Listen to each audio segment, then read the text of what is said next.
Welcome, everyone, to an exciting episode of Non-Productive. This week, we are going to discuss something that is ripping the internet apart. A political debate that is tearing asunder the very fabrics of our society. And that is unpopular geek opinions. That's right. We at Non-Pro have unpopular geek opinions, and we are going to expose them to you.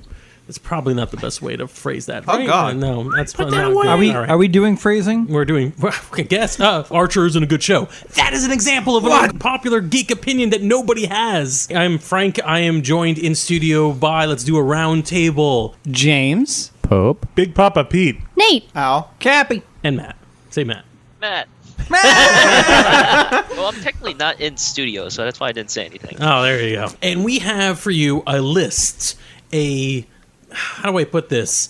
What did Nixon call his list of people? Like a kill list? McCarthy's list? No. Nixon had a very specific Nixon hate list, shit list. Oh, my. Yeah, I think it was the poop list. A veritable Nixon list of opinions that geeks can possibly have that are probably wrong, but that we will fight to the death. Shall I explain this concept to you, listeners, and you idiots in the radio station with me? Yes. Yeah, No. Let me Sure. do that. Sure. Here's an unpopular opinion. Hey, do you all know the show Firefly? A guy called Joss Whedon made it. You guys familiar with Firefly? Yeah. Never heard of it. That's the Dollhouse gentleman, right? Yes, the one infamous from Dollhouse. Yes, yes. And and nothing else. Yes, for making Alien 4. Josh Whedon, who... Joss. I'm not going to get it right. It doesn't The matter. pronunciation of that name is...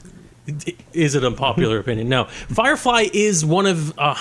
in the oeuvre... That's not the right word for it either. Oeuvre? No. Yeah, that one. Of the work of Joss Whedon, Firefly is like one of the iconic things he's worked on. There's Buffy and Angel. There is the Avengers movies.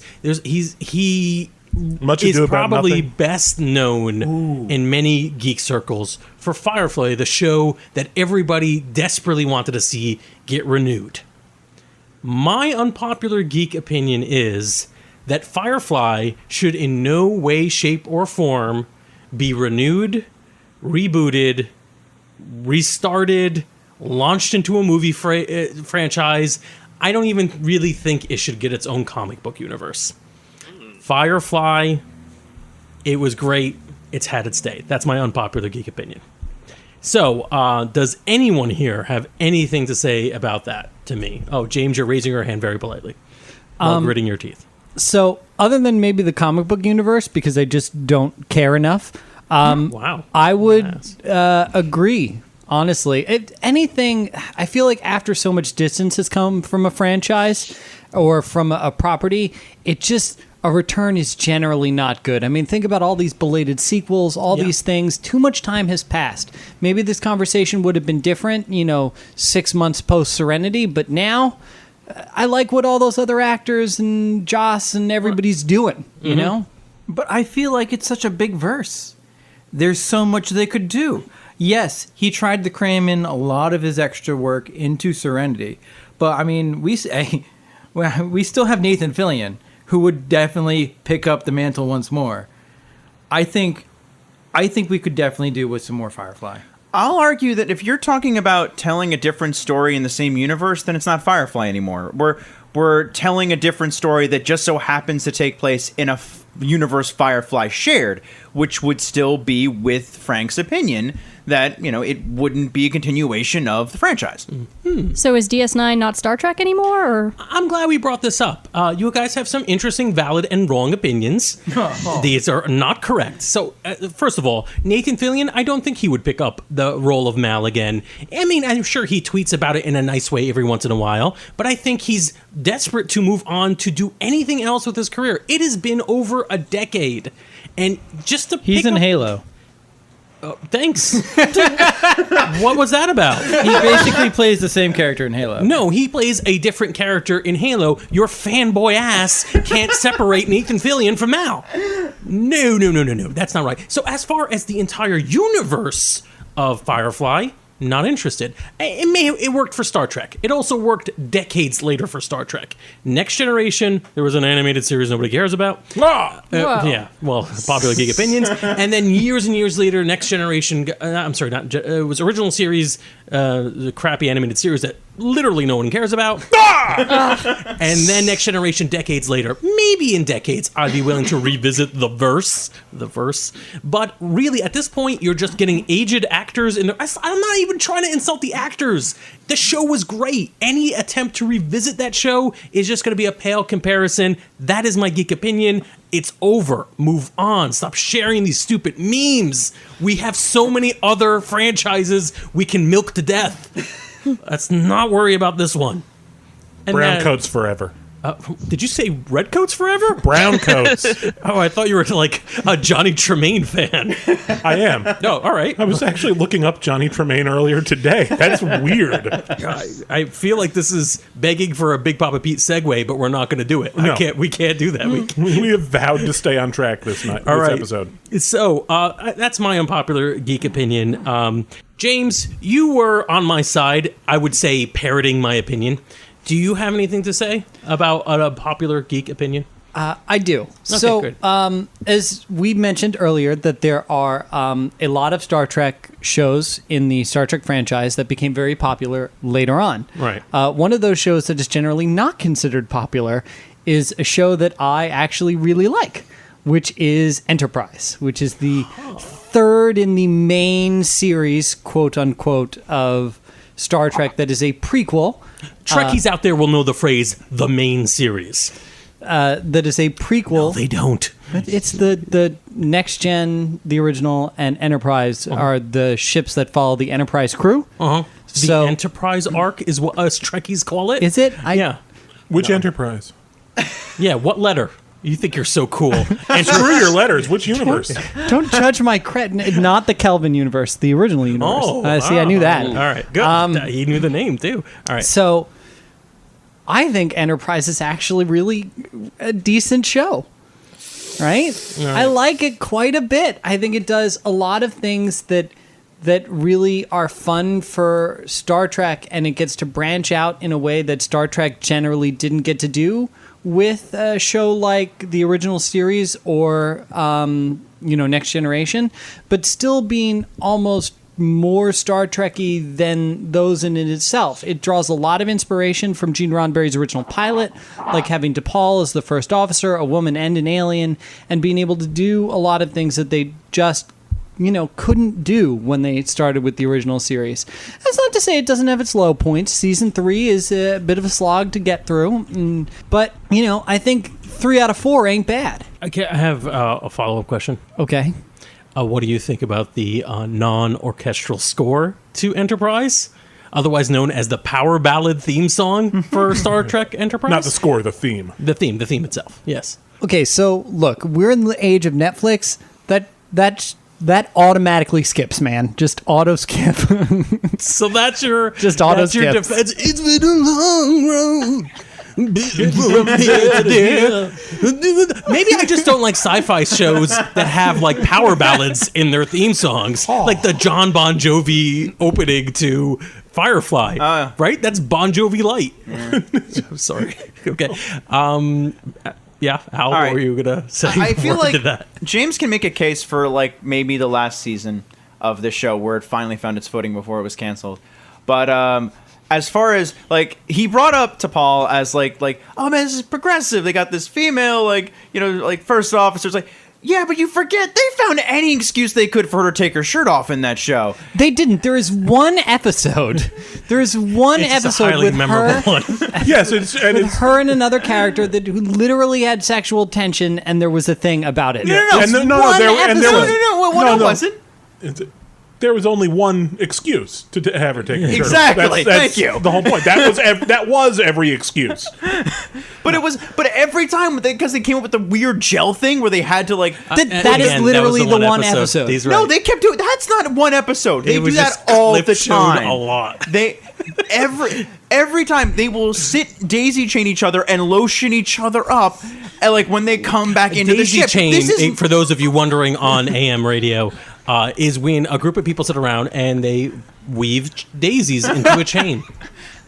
But I'm serious. That's the thing. It wasn't just one episode. This was a consistent thing they did. But the show had a lot of really interesting characters and played with a lot of different dynamics that just, I don't know, that just to me didn't stick out in other series. James. You are correct. I love Enterprise. I really, really do enjoy Enterprise. I don't know if it's my favorite Star Trek I wouldn't go that show, far, but it's but I think it's underrated. solid. Criminally underrated. Criminally underrated. Yeah, I think agree. so. I do like I like the way it's a prequel, and I like what they established in the universe. I do like it. Enterprise was a good show. It was not a good Star Trek show. I think Firefly was a better Star Trek show. First of all, I don't know if I agree with that. No, not at all. Firefly was the anti-Star Trek. Yeah. Well, but it was more grounded in Star Trek than you think, because it was basically supposed to be the flip side of the Star Trek universe. It was, the Federation is great for everybody who signs on the dotted line with the Federation. And Mal's but a what Maquis. what about everybody else? Yeah, Mal's a Maquis. I'd agree with that. All right. But yeah, I think Firefly did a better job of capturing that Star Trek but not Star Trek I don't know. than Enterprise did. I feel like you're so opposite on that, in that this is like the anti-Star Trek, that at that point you're not even Star Trek anymore. But whatever, Yep. I get it. I appreciate your opinion of Star Trek Enterprise, James, as being a good Star Trek show. But I don't know. I guess there's not going to be a sequel to the show anytime soon. No. No. All right. That leap just didn't work. Oh.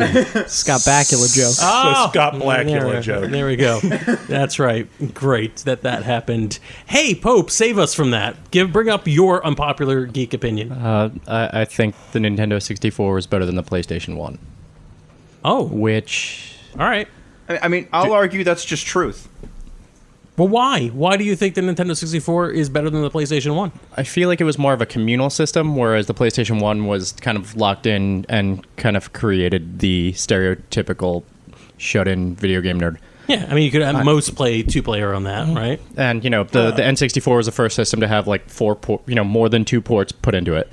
It created a lot of, or rather popularized a lot of, like, good genres for everybody getting together and playing video games, which systems have grown into more. My argument would be like, that's just truth. I mean, it didn't sell as well, but there's still plenty of things that we regard now that, didn't sell well, but were like Firefly we were just talking about. Like, Let's not talk about Firefly anymore. That's At the same time, show. we're nerds, so we exist of an opinion within that genre, is what I'm saying. You think outsiders don't like it as much, might not realize that N64 would be better than PlayStation. I guess your average mom and pop, but I'm with Al on this. I actually think that is the default opinion. I love N64 because of all the reasons you said. Party games, GoldenEye, being able to strangle people with a long cord, that weird joystick in the middle of the pad that burns a hole in your wrist, or your palm. Yeah. I just want to say the reasons that the N64 didn't sell as well as the PS1 was certainly not the quality of the system itself, but the fact that they were still manufacturing cartridges while PS1 had discs, which made them cheaper to produce for game makers. They had sub-licenses more. They just had a lot more going for them that made it the more affordable, cost-effective thing for parents to buy, which is why the N64 didn't do as well, but it was still a better system. And at the same time, PS1 is actually able to put actual media clips in their games.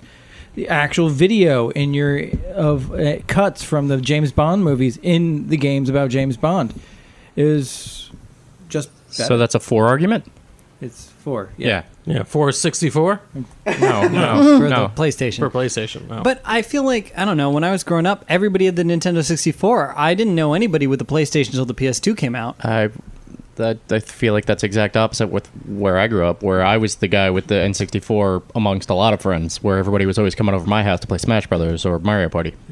And your argument about the social aspect is just factually incorrect, because I think you're forgetting the PlayStation multi-tap.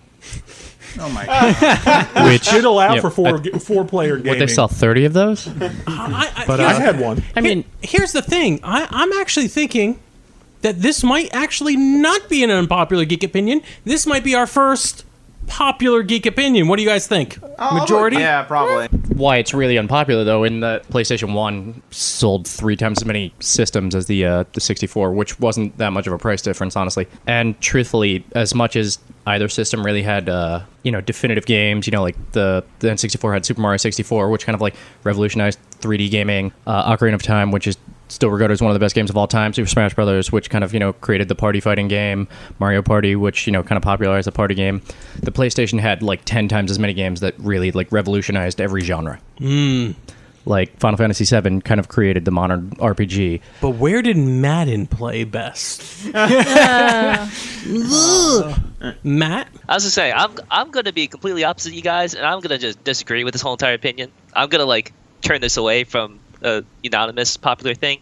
I had a Nintendo 64 when I was during that time. I honestly wish I had a PlayStation. Heathen. How dare you? I guess like you have Mario, and I guess you have Smash, but really I guess you have GoldenEye too.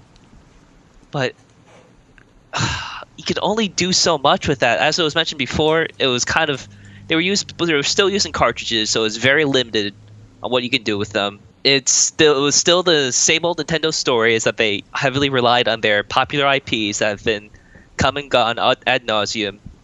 While with PlayStation, you had, like I was mentioned, like Final Fantasy VII revolutionizing RPGs. You had Metal Gear Solid. You had a whole bunch of different games that were honestly, to me, were completely different than the same old with Nintendo 64. And honestly, there was never a good fighting game in Nintendo 64. I could not think of one good fighting game. Like what, Fighter's History? That was crap. How about Madden? I'd rather play like Killer Tekken or Instinct. Street Fighter. Let's see, I guess that was Alpha back then. The Street Fighter Alpha series, all these great fighting games. But it was just, I got bored with Nintendo 64 when I had it. I guess. And again, that's honestly how I started getting into PC gaming. I think I just was tired of the 64. Every conversation that ends with the PC Master Race is one that has gone on 5 minutes too long. So I will say that if Matt is the everyman, then yes, in fact, Pope's hatred of Matt makes his opinion unpopular. So we will give it to Pope. All right, Big Papa Pete. In a world where Big Papa Pete has an opinion, what is it? DC's New 52 event reboot was a good idea, necessary. You go straight to hell. You are a lying bastard. I have audio tape of you saying the contrary for years on this network. You are an un-American bourgeoisie. I don't even know words I'm using at you. Proletariat. But you know what? There's a considerable argument to be made for that. All right. The DC universe was ponderous, bulky. Backhanded. Yes, keep going. Ponderous, bulky. They just keep rehashing the same ideas. It was impossible for anyone to get into it and figure out what the heck was going on. You needed a reboot to freshen up the characters, make them accessible for a modern audience. Perhaps you did, but did New 52 do any of that? You still can't follow New 52. It's still rehashing a bunch of the same ideas. No, it rebooted everything. Name one. Aquaman. Yes, Aquaman totally changed a lot. Now he's not married. Yeah. So original. Does he still talk to fish? Now, in defense He doesn't of talk to Pete's fish. He horrible, evil, no good opinion, he just said it was a good idea. Huh? He didn't say it was I didn't say it was executed successful. well. He said it was a good idea. That's fair. Yeah. Rebooting a really bad, horrible, messed up franchise like DC was a good idea. They just did it the worst possible way you could. I was going to say, I certainly only started reading and then abandoned reading New 52 because of, the reboot. I was like, oh, cool, a way to get into this without having to know all this years of backstory and just read specific arcs that are good. But as Nate said, I kind of just gave up. You found that they were not good? I dislike the fact that I'm agreeing with this, how do I put this, noxious opinion that the New 52 was a good idea without actually saying it. Yes, I do agree with that. Because it was, on paper, a good idea. I just it didn't work on me, and I think I went in there with a pretty open mind. I think I went in there thinking, yeah, this is my chance to get back onto the DC Comics. You had a pretty open mind. Yeah. All right. This is terrifying. This is a horrible realization I've come across. Thank you, Big Papa Pete, for destroying my mind. There has got to be... What was one good thing that came out of New 52 that I could actually pull out? I feel like there was one thing. Yes. The Huntress and Power Girl comic book. That was great. Oh, was it?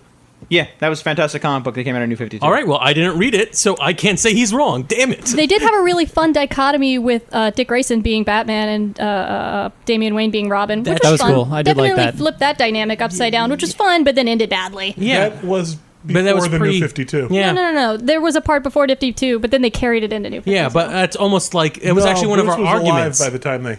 Yeah, one of our arguments in New 52 was that one of the biggest stories in it was not in this universe that had been rebooted. Yeah. Where Yeah. it was in New 52. I think it was one of those... I think you're right. I think Maybe. it got carried into it, but was not Am I actually thinking? I labeled know I it. read it. It came out after New 52 started. Maybe it was just a different. I take back everything I say because I don't know what I'm talking about. Maybe. That's also good. But and also a wonderful segue for you to take the floor. Okay, what's one unpopular geek opinion you have? What I do know what I'm talking about is I love Transformers. I think everybody knows that I love That is a Transformers. popular opinion. Do you? Yes, All right. I know it's shocking. A very popular opinion. Transformers is good, but you know what part of Transformers is not good? The Dinobots. They suck. I'm sorry. They're the worst. Wow. I'm not sorry. think I take that wow. back. Your mic just dropped and you are gone. Yeah. What was that? What were you? What?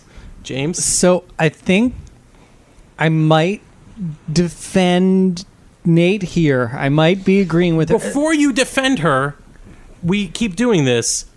Why do you think that stupid thing you Yeah, think? let me expand on that. The Dinobots were originally conceived to be the most badass possible things they could. They are giant robotic dinosaurs that kill things. Rawr. That sounds really cool. Hell Their yeah. execution in everything they've ever been in has essentially been for comic relief. They're not cool. They're not funny. They're just kind of insulting. They're really dumb. They're not funny. How many said times that- can I say they're you not said it a funny? couple times. And I they're also like- just not cool. They're this wild, super masculine beat 'em up that's not even a masculine beat 'em up. I would like to state that in this you say insulting as if your best friends were dinosaurs or robots, and I think you are a suspect. It is These are offensive dinosaur it is stereotype. insulting to Yeah. me who likes dinosaurs and was excited to see, oh my god, robot dinosaurs. How much cooler can you get? I mean, robot Anywhere dinosaurs else. is a fantastic combination of Yeah, things. I think we all agree that it's the best idea ever, and that Nate never said anything. I think Nate's right. They are kind of dumb and not funny. Why?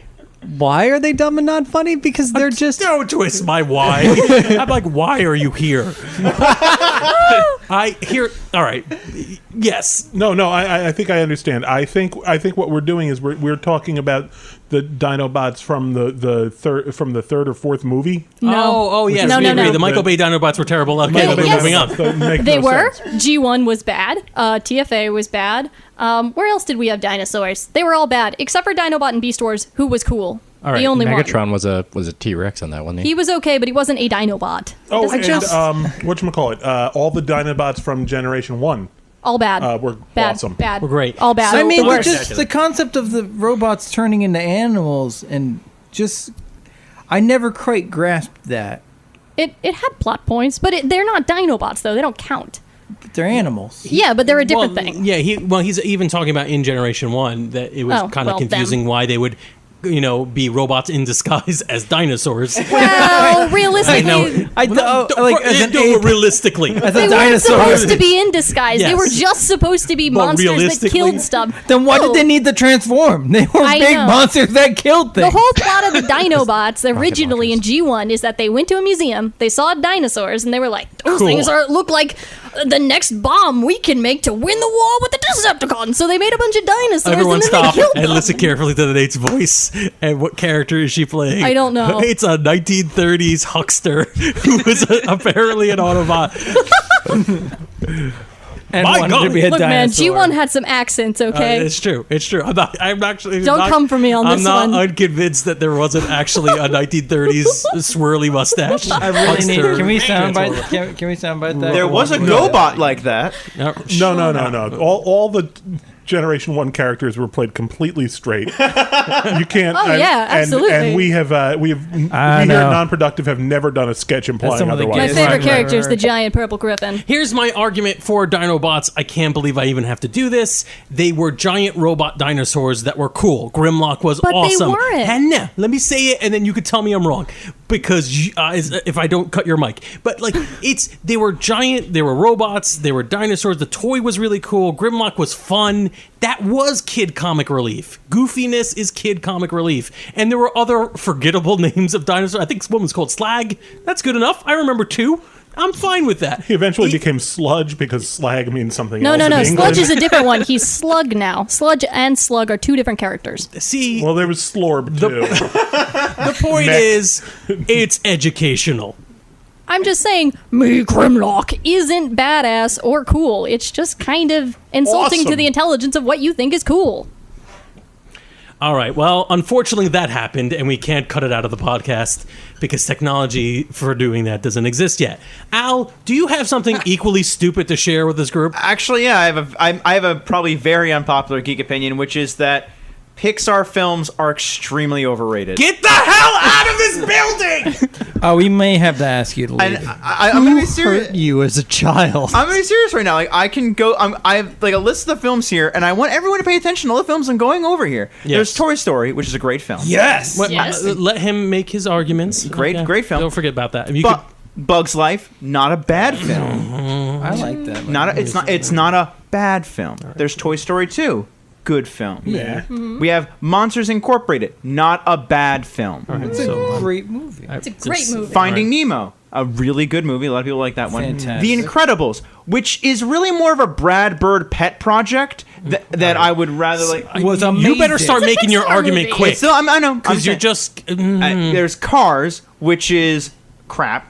There's Ratatouille, which is There's All right. WALL-E, which is arguably starts as one movie, ends as a different movie. And I'll say that like it's not terrible.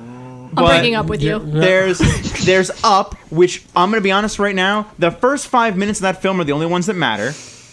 No, that's absolutely true. You don't care about the rest of that film. I care about You Doug. cried in the first 5 minutes, and that was it. Toy Story 3, great film. Cars 2, absolute crap. Brave, no one likes Brave. I like Brave, but no one likes that movie. Whoa. I don't even I don't understand what know I'm hearing. what that argument means. Monsters University, no one cares about that film. All right. Inside Out, sadness isn't a character. The Whoa. Good Dinosaur, terrible film. I'll agree. And we have Finding Dory, great film. But like, listen to this: like, most of these films are either okay or terrible, and the only good ones, like half of them, are part of one series. They're Toy Story films. Like, and I just feel like you look through all of this. Like in reality, when you really think about it, they haven't knocked as many out of the park as you think they did. All right. Listening audience, you just heard 5 minutes of slurs coming out of this man's mouth. If you could even call that orifice a mouth anymore. Heresy. So we're gonna attempt to shut his mouth. We're gonna be civil about this. I would like to address the fact that a lot of the things you just said these were bad because they're bad, which is not a good opinion.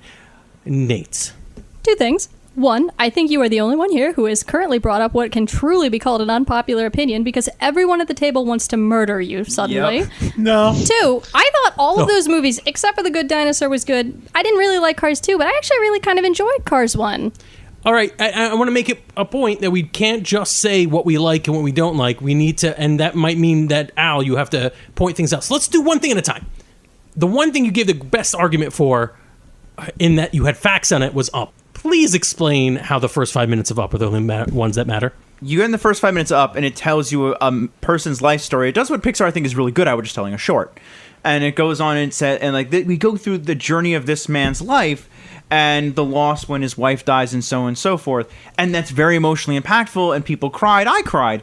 But then you go through the rest of the film, and it's like, yeah, you did some good setup, but like we meander around, and we don't really like.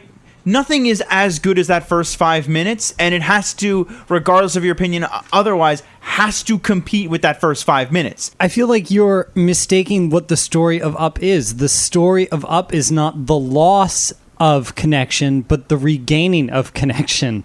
Up isn't about the first 5 minutes. The first 5 minutes is the setup. It's a beautiful first 5 minutes, but it's like it doesn't mean anything without the rest of the film at all. I'll argue I'm not making the argument that it is about the loss. I'm just saying that it doesn't compete well and is done as well as the first 5 minutes of the film. I would argue that the first 5 minutes, the entire purpose of that is to establish his connection to his past, and the rest of the movie is a vehicle to bring him to the point where he has to let go of his past to move on to his future. That is the entire story of Up. Again, I'm not making that argument. I'm not disagreeing with you. Yeah, he is not. Yeah, okay. What about Wall-E? You said it was 2 different films? Yeah, I was trying to say, like, if you have that opinion, like, how can you have that opinion about Up and then have a completely different opinion about Wall-E, though, considering they function very similarly in that the first 5 minutes of both films kind of draw you in to make your heart kind of break a little bit and then mend it up through the movie? Well, I'll argue that it just lasted longer than 5 minutes. Like, that was the thing about Wall-E. Like, it really felt like it started as one film and then ended as a different one. I'm not really I'm just saying is, like, the only argument I guess I'm saying is different than Up is that it just lasted longer. Are you just placing the impactful value of a movie on how sad parts of it were? No. Because the rest of these movies I found really impactful, just in a different way. And Wall-E has always been a story about conservation, right? So not the love story is kind of a vehicle that moves those two characters through it, but conservation and helping our planet and its people is the whole backdrop for the film. Just because you introduce more characters doesn't change the film. Well, again, that's not necessarily the argument I'm making. Again, I'm not saying that any of that really. What I'm saying is, like, just because it wasn't just the adding of characters, it was almost as though it was a different film entirely. And they were both, and those 2 films were both about conservation. I'm not arguing otherwise, but they were 2 different films. But that doesn't inherently make it bad, and I feel like you're arguing I'm that saying it does. No, I'm not saying it's a bad film. I'm just saying that's a flaw in that film, and it doesn't make it as great as people say it is. Yeah, remember, this is exactly why I made the rules beforehand. His point is only that 2 different films didn't enjoy that. That's it. You don't have to argue that it's wrong to not enjoy that. That's it. You got it. I'm going to jump in for Al here on the same thing that you guys did for me. Going back to his original point is that Pixar films are overrated. Mm-hmm. Okay? We put them up on a pedestal like they are the pinnacle of animated filmmaking. But most of them are deeply flawed films that probably tug on your heartstrings because you liked them when you were a little kid. Cars was garbage. Cars 2 was garbage. I haven't heard anybody trying to defend it. Right. All the hands go up, obviously. They're all wearing underneath their shirts. I don't think you even mentioned Planes. Planes isn't Planes isn't movie. Pixar. It wasn't? And the fact that it has Good to be for them. explained is always a thing for me, too. Yeah. Okay. But I also think The Incredibles was terrible. I just can't even stomach. Al's argument wasn't that The Incredibles suck, but that it's more of a Brad Bird film than a Pixar film. I think maybe that might be right in retrospective, but I feel like your timeline's off. Brad Bird wasn't really a thing at that point. Yes, it's post-Iron Giant, but Iron Giant's a cult classic. It's become popular post-Incredibles, right? So I feel like a lot of that still has to fall into that Pixar magic. Pete, I don't know why you hate life. You're a horrible person. My argument is that Brad Bird was director and screenwriter and story writer for that film, and no one else filled those roles besides him. That would be my argument on it. I don't see how that's really... I think my biggest problem with Al's arguments in general are that they're scattershot, that there's a lot of them, and a lot of them are based off the I didn't like this. Like, I just want to take one at a time and beat you over the head with it, including Iron Giant. Like, who cares if it's a Brad Pet project? He did it with Pixar, and then, that Pixar film was great. However, I do agree that there are many in that list you mentioned that I cannot tolerate. So does it even out to 0? Or at least mediocre or even okay films? I can't quite say, but you're an awful person for what you said about Ratatouille. I wouldn't. Thank you. I wouldn't say it equals out to 0. I just think we're not the correct target audience for these films. I enjoyed many of these films, as did you guys. As adults, they held up. But as adults, Cars, not so much. Maybe because cars are really awesome for 5-year-olds who like to sit around Hot Wheels tracks making the cars talk to each other. I mean, I know kids who love cars. I don't particularly like that movie, but it's not for me. That doesn't necessarily mean it isn't overrated. I'm very mixed about this, but I am not mixed about my total and utter dislike of you, Al, as a human being. Speaking of people I don't like, Matt, what awful opinion do you have? My super terrible, awful geek opinion, is that as a whole, the old Star Wars expanded universe did much more harm to the franchise than anything in the prequels. Shots fired! And Han fired them first! I thought that was funny. Come on, guys, give me that. I'm wow, this is like, I would never have expected this to come from you, of all people. Yeah, of all people. I did not expect to hear this from I know I have a reputation for like being the big Star Wars geek, and like I know I love a lot of stuff in the expanded universe, but I will be the first to admit that there is a absolute metric ton of crap that's permeated the Star Wars universe, that people say like the whole entire prequels isn't in the spirit of the films, it's not in the spirit of the series or whatever. No, there's a ton of terrible stuff in the expanded universe, unless you want to say like, oh, this is crap on purpose because it's supposed to be based on like old sci-fi and stuff, and there's just a throwback to old stuff. But no, but there's a bunch of crap that's out there. Okay, so I'm just gonna go deep right into it. Say it right out. Zahn trilogy doesn't hold up today. Holy crap! Yeah, it's like, yeah, you got some cool stuff. You got Mara Jade, and you got like the really first good Star Wars novels like during that time. But Thrawn, he's a cool character concept. An idea is like, yeah, this brilliant tactical leader. But his whole entire like abilities and his characteristics, they're really stupid if you really think about it. His whole entire, I study art to be a better commander. That's like something out of like JoJo's Bizarre Adventures. It's like I use my stand to figure out, like, study somebody's art and then figure out how to like beat them in a battle. Like clearly they use pastel colors, so let's flank from the left. We'll totally beat them then. Oh wow, that's so stupid. This does sound pretty bad. Absolutely. I need to think of another word besides stupid, but like, it's horrible. Good try. And while you look up other words than stupid, Pete is chomping at the bit to say something. I'm going to agree with Matt in that there was a lot of stupid garbage in the EU. I love how much hate is in this. I love Skippy the Jedi droid. yes, Of course, yeah. He was great. There were expanded universe stories where Luke had to fight werewolves, but they're spelled with Y's. There were so many Mary Jane like devices.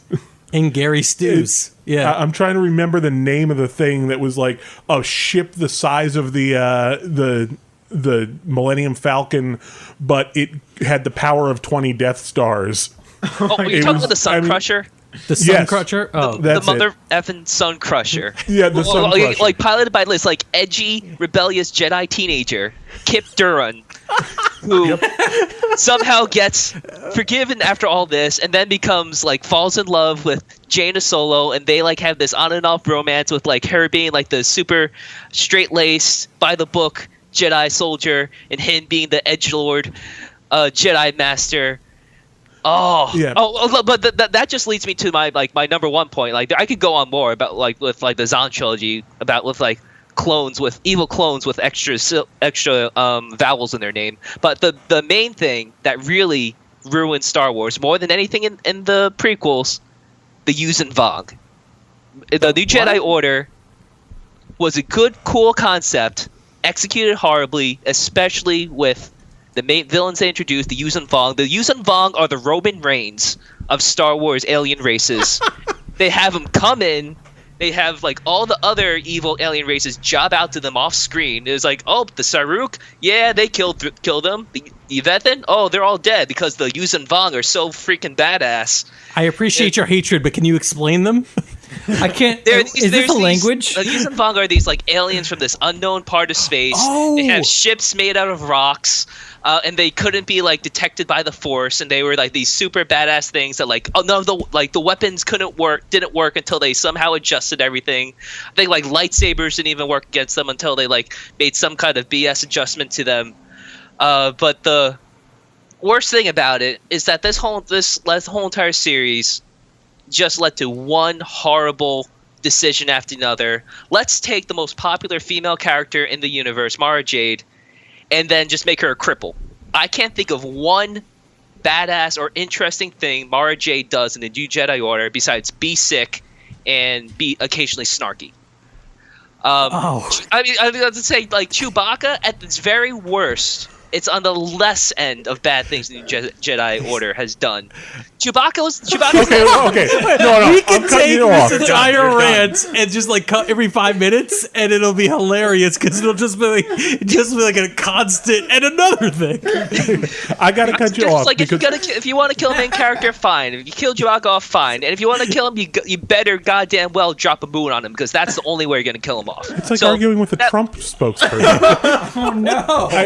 But even worse, but you keep on going with it. It's like, yes. Wait, Matt. I'm not sure if you can hear us because I can't imagine you're this bad. Well, actually, I can't imagine you're this passionate about it. Pete has one thing to say. Pete. Okay. As I was saying, I have to agree with Matt on all of that about the stupidness. Yeah. But none of it counted. True. It was none of that. You know, years and years they wrote this stuff. Okay, but when it came down to it, Lucas didn't care about any of it. He ignored it all and wrote the prequels, which became canon. It only counted if Lucas wrote it or agreed with it. So none of that stuff mattered. It didn't do any lasting damage to Star Wars. Obviously, it didn't damage the brand because look at Star Wars now. Yeah, I have to agree with Pete. Yes, Matt, you have pointed out some sublime garbage, but I feel like there was more damage done by the prequels because everyone accepted the prequels. And even before Disney eroded out the expanded universe, many people just didn't know it and didn't bother to know it. So that's my opinion. I would argue that like it didn't do as much damage because like there was you're talking about an oversaturation because anyone was able to write for Star Wars at a point. And I think Starter's Law kind of comes into play there where like 90% of everything is going to be crap. So for any franchise ever, 90% of it's going to be crap, and you're going to get like the good stuff that matters out of it, and that's the stuff you need to hold on to. Kyle Katarn is what matters, and that's the only thing that I care about in the EU. And I would throw every moon at Chewbacca I could to keep Kyle Katarn. I was just going to say, yeah, and then like for its day, it really was glorified fan fiction, and now it's just straight up fan fiction. Right. Well, bear with me for a second here. I agree with you. What is this? You're not going to like why I agree with you. Okay, go on. Point one, Mara Jade was always crap. I'm sorry. Mara Jade is offensive. Sorry, I can't help you. Was she also a robot dinosaur? No, she just served no purpose in this story other than as a romantic interest, and she sucks. And I don't like girl characters that don't exist for any other purpose. So she sucks. No she had argument. more of a purpose than Boba Fett. Oh, no. Well, yeah, that's true. I think we got no, that. absolutely. Yeah. Absolutely. Anyway, the second reason is that when I was a child, the prequels came out. I'm actually only 22, so when the first one came out, I was the same age as Anakin, so I actually really liked the prequels. I haven't seen them since then. I'm sure they won't hold up. Oh, no, they'll be fine. You'll be good. I will say, though, that as a kid, they're the only reason I watched any of the Star Wars. But what I will also say is that you couldn't do any damage to Star Wars because all of Star Wars is kind of crap. Sorry. What is happening here? I don't like it. It's bad. Happening? None of it's good. I'm sorry. It sucks. The movies are not good. They're no fun to watch. The new one was fun, but it just kind of was the old one, but with new characters. I don't want to be on this planet anymore. I definitely don't want to be on this podcast anymore. I think we're about ready to wrap this up. Wait, hold on. I need to respond to this. Oh, yeah, you do. That's gotta have a No, word. please, No, you're cut off. please You're cut tell off. me. All right, go for it. You all bring up things like, well, it doesn't matter. I could say, like, at this point, the prequels don't matter because they're picking and choosing with the Disney takeover. They're picking and choosing what they like from the prequels, and like, yes, they have the overall overarching story, but specifics that people don't like, they could either ignore or they could like squeak it around into something else. So I'm gonna say that it's kind of like the same situation, and it's like to say that the EU wasn't considered to be important, like that before we got talk of like the prequels or anything else. That was all we had. That was all Star Wars fans had. I mean, Star Wars was still a big name. Like they were like Star Wars toys and whatnot was huge in like the 90s and early 2000s. So the expanded universe, the novels, the games, whatever, that was Star Wars during that time and like before the movies came out. So I think people are underestimating about like how involved or invested Star Wars fans held on to this, and but people still hold on to it as some sacred cow that evil George Lucas, when in reality turned away. It's just a cow. Yeah, It's just a regular cow. it's just a regular cow. Fair enough. All right. Well, I guess that counts as an opinion and not just the ramblings of a lunatic. So we're just going to let that go. Oh, yeah. So now it's our solemn decision as Non-Productive to decide what is the most unpopular geek opinion of this podcast. And to be honest, I think it's a mixed bag. You can't just have everyone hate you, because if everyone just flat out disagrees with you, maybe you're just an idiot. And we can't have everyone or most people agree with you, because if most people agree with you, then it's really not that unpopular of an opinion. So to do this, we have to use advanced sciences and top men. And those advanced sciences and top government men have decided that the most unpopular geek opinion of this podcast is bacon is overrated. Oh, wow. I would agree with that. I would agree. What? Absolutely. Yeah, I would agree. Whoa! I don't need to have baconated everything. That's stupid and I like gross. sausage. Frank, who are these I've seen- government people that... But what will your ice cream taste like? I've seen bacon soap, man. It's What too will your much. coffee taste like? Men. No, that is an awful timing for top men to come out. Wait, you're Mostly the ACLU. What do you want ice cream taste like? Men? All right. That's, I don't know. I was So- answering Pete. Pete asked me Boy. which men. Yeah, bacon is garbage. It is a breakfast food. Stop putting it in my donuts. Who hurt all of us as children? This has been a non-productive media presentation. Executive producer Frank Hablawi. This program and many others like it on the Non-Productive Network is distributed under a Creative Commons Attribution Non-Commercial No Derivatives license. Please share it, but ask before trying to change it or sell it. For more information, visit non-productive.com.